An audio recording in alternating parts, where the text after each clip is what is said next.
Today marks a historic step forward in our national security. Let's go live to reporter Sarah Martinez at the registration center downtown. More than 50,000 people have come here this morning to register. This is the future of secure identification, linking identity, healthcare, and payments in one verified system. When the mark of the beast is introduced, countries will present it as a matter of national security. Every financial institution, from the banks, hospital, and even supermarkets, will state that it is a requirement that you have the mark. I'm sorry, but without the mark, we can no longer provide you access. Banks won't allow you to access any funds without it, and supermarkets won't allow you to purchase any goods without it. You'll need to get registered before you can shop here, sir. Hospitals won't treat any patient who hasn't been marked. I'm sorry, ma'am. We can't proceed without your digital mark. The mark of the beast won't be branded as evil. No, the mark will be incentivized. Early takers will be offered discounts and access to products and services. Then, gradually, those benefits will be exclusive, only to be available for the marked. They'll call it modern convenience. You'll call it a small price to pay, until the day you can't eat without it. Can't travel. Reminder, all riders must verify digital identity before boarding. Can't breathe in society. I'm sorry, sir. We can't proceed without verification. Unless you bear the symbol. You see, when the mark of the beast is introduced, the Antichrist will make life without it so difficult that many will simply cave into the pressure.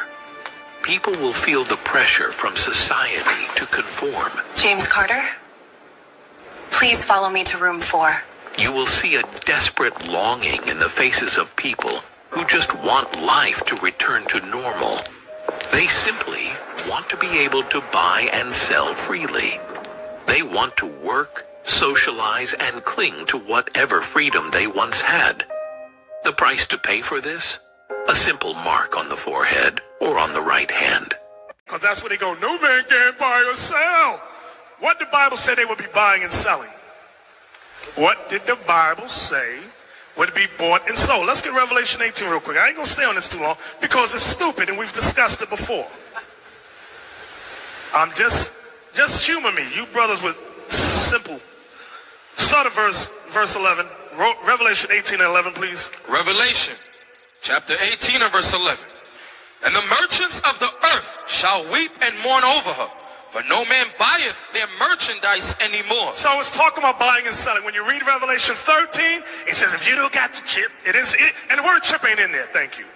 It says if you don't have the mark or the name of the beast, you cannot buy or sell. This is what Revelation 18 is talking about. Now let's see what it's talking about buying and selling.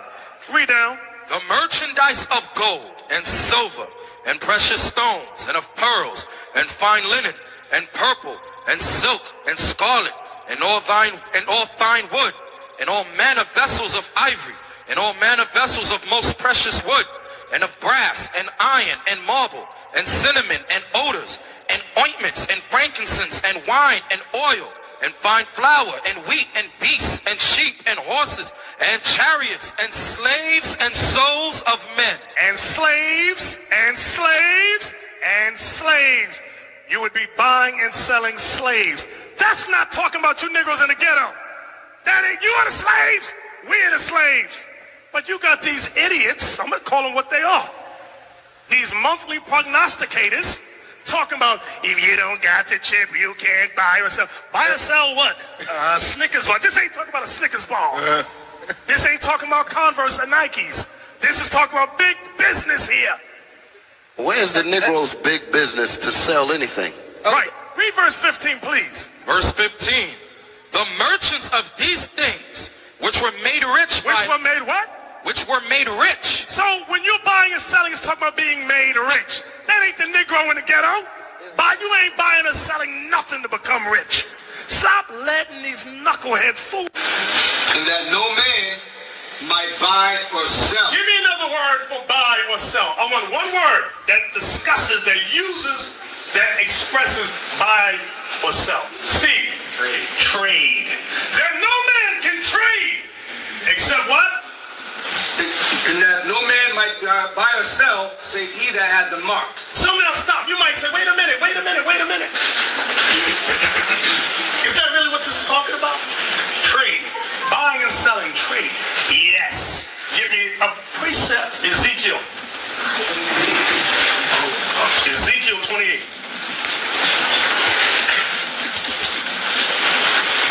Verse 4 and 5. You need some words. These words are going to help you.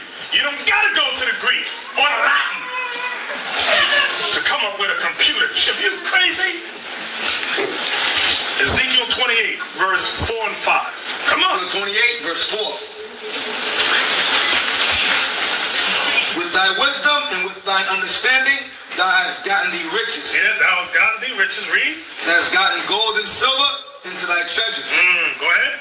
By thy great wisdom. By thy great wisdom. And by thy traffic. And by thy traffic. Can we look up that word traffic? I think this is what you want. The transportation of goods for the purpose of trade That's by it. sea, land, or air. Y'all see that? Read that one again, Joshua, again. Transportation of goods for the purpose of trade by sea, land, or air. Now the term the Bible uses for trade is what? Traffic. What else in Revelation? Buy and sell. Buy and sell. Buy and sell. That's what traffic is making reference to in Ezekiel 28. Yes. In the documentary we referenced before, in the movie Even the Rain. Yeah. And the other one, America Today. Well, the number of his name. And as we read down, it's 666. That's the number that represents them. So this is talking about embargoes. This is not talking about, brother, I want to buy a Snickers bar and I don't have a chip in my hand. Can you go to the store and buy me a Snickers? They ain't talking about that. That's just Negro jailhouse foolishness. that ain't gonna stop a Negro from getting a Snickers bar anyway. Exactly. This is ridiculous, man. This is really crazy. Those who believe that it will be a microchip. Okay. So, first off, the microchip is total foolishness. Yes. Foolish. Although they are attempting to make microchips, that they are doing, but that is not what the Bible is talking about. I'll give an example in Revelation 18. What we all must understand is that the Bible explains itself. So in terms of buying or selling, right? When we get to Revelation 18, for example, I'll start at verse 10. It says, Revelation 18:10, standing afar off for the fear of her torment. The her is Babylon is destroyed. It says, saying, alas, alas, that great city Babylon, that mighty city, for in 1 hour is thy judgment come. Now watch this about buying and selling. Yes. As the merchants of the earth shall weep and mourn over her, for no man buyeth their merchandise anymore. Then he begins, John names the merchandise that is no longer being bought. Right. Bought or sold. Let me get to the key point is what I want, verse 13. 12 is long, I'll just jump down to the point, verse 13. These are some of the things that were bought and sold. It says, and cinnamon and odors and ointments, and frankincense and wine and oil, and fine flour and wheat, and beasts and sheep and horses, and chariots and slaves and souls of men. So the Bible is letting you know what would no longer be bought and sold. You still stuck on this mark of the beast? Yes, go ahead. And it also says anyone who worships the beast or receives the mark of the beast shall be damned and receive God's full Guess how you worship the beast? By breaking the commandments. By going against God. What about receiving the actual mark that the Bible is speaking of? Guess what? Is it not? Is it? I mean, because one thing I know about Jesus, he ain't never lied. That's a microchip, right? That's a microchip, right? Yeah, that's a microchip, but it's not in or in my right hand, hand, bro. If I put this in my right hand, is that the mark of the beast? I don't know.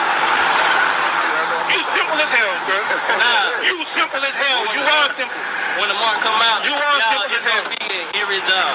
Bro, it's gonna be in every job. The mark of the beast is here already. The mark of the beast is the sin that you in. Right. Because guess what? If you stay in sin, the devil wins. Right. That's the mark of the beast. Right. That's 666. That's the damnation. That's right. It ain't no microchip. So if you being in sin, listen. listen. I know everybody who got a cousin around here can sing it. When it says the mark is in his right hand, you carry out actions mostly with your right hand, because everybody's dominant hand, most people's dominant hand is their right hand. So when it says the mark is in your right hand, they're carrying out their action. When it says it's in your forehead, you got to think of these thoughts first.